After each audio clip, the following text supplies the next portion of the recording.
Hi, this is Mandy Chopra here at the Titans event, and I'm here with Carl Griggs from CPC Finance. Hi, Carl. Hi, good evening. Thank you for coming. So we're really lucky indeed that CPC is one of our sponsors, and today I just wanted to sort of have a chat with Carl and sort of give you a bit of detail about what CPC can do and how they can fund your deals. So Carl, do you want to give us a bit of background about yourself? Yeah, I've been in the mortgage business for over 30 years and heavily now involved in the investment side, particularly helping investors grow their portfolios, both with bridging and conversions to HMOs and then also the term facility as well. Brilliant. So let's take one at a time then. So in terms of the HMO funding model, how does that work? Well, a client will find a property, a 3-4 bedroom house, convert it with a bridging loan and also some on funding the works as well. Convert that into a 6-bedroom HMO with en suites so that it's a proper HMO. Structural change, yeah. So it's not going to be a family house anymore. And when it's finished, we term it out with 9 times out of 10 the same lender with the pre-agreed GDV value already. Oh, brilliant. So in terms of then the loan to value typically is about 75%? The end one will always be at 75% because it's based on a commercial investment value, whereas you can get higher loan to value, say on a bricks and mortar value, but most clients want the money out based on the commercial investment. So that's quite interesting. So really, from a client's point of view, they're putting in the deposit money, which is typically maybe 25 to 30%. And in terms of the build cost, you fund most of the build, or?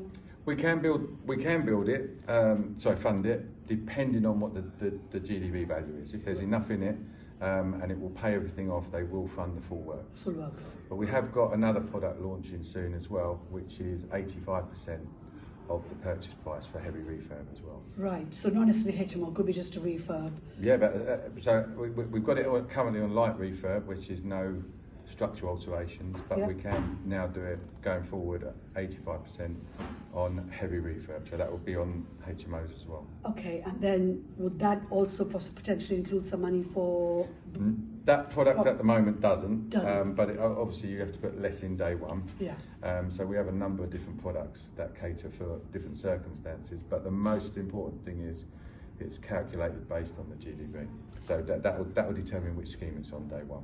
Okay, and I know from experience, because we've had a few deals that we funded through you, that with the HMO there's a unique model that you work with in terms of yield basis.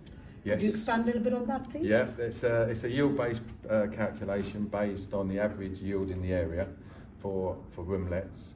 So there is a variance depending on where you are in the country and so on. So it's the unknown, that bit, but we will know the figures day one.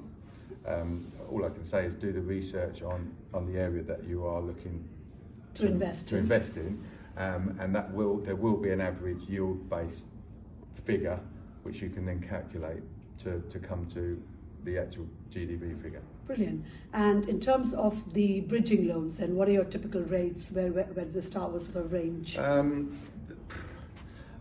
Depending on the amount being put in, it starts from 0.6 up to 0.85. So the more money you put in, then the better the rates. The lower the loan, the lower the rate. But also then, including the works money, it can come in at 0.85, which is still a good one. Yeah, still good, really good. The idea of that is obviously you doing what you say and getting it off of it as quickly as possible. Ultimately, everyone knows bridging's dearer. No one wants to be on it. Yeah.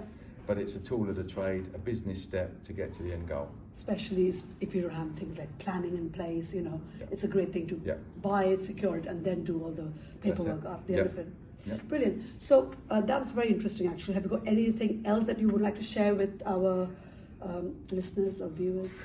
The easiest way of dealing with it is speaking to me or your broker, outlaying all your current assets and liabilities, because you can use equity within the portfolio as part of the bridging loan, which then gets released when you term it out. So there's all different ways of structuring finance for you, not just using cash, but using equity as well. Well, that's quite interesting, guys. And just one last question then. Seeing this new situation that we are in with the war and everything, where do you feel the market is going? Are lenders getting a bit twitchy? Are they getting nervous? What's your general feel of the market at this moment in time? At the moment, they all want to lend. There hasn't been any change in the criteria. In fact, as I've just explained, some of the lenders are expanding on their loan to values. The one change that's going to be is long-term money. The fixed rates are being, 5-year fixed rates, 10-year fixed rates are being withdrawn, and new ones released slightly higher to reflect. What are the they current averaging market. at, fixed rates roughly? Well, they seem to be putting up 0.1, 0.15 across the board. So I would say that if you've got a variable rate or you've got a fixed rate coming to an end, I would possibly say that at the moment you should be tying in for a longer period. Fix it now, yeah. Because it will go up before, But I know the happening predictions was a longer time to go up, but I think it might be slightly accelerated at the moment. because of the inflation and everything else. Inflation, what's going to happen with Rising oil and costs. petrol and etc. And the war, Yeah. and the result of what's going to happen. Yeah. Yeah. Well, guys, look, we've got Carl here. He comes to our events every month. And if you want to get in touch with him outside of the event, what's the best email for you? The best email is kg@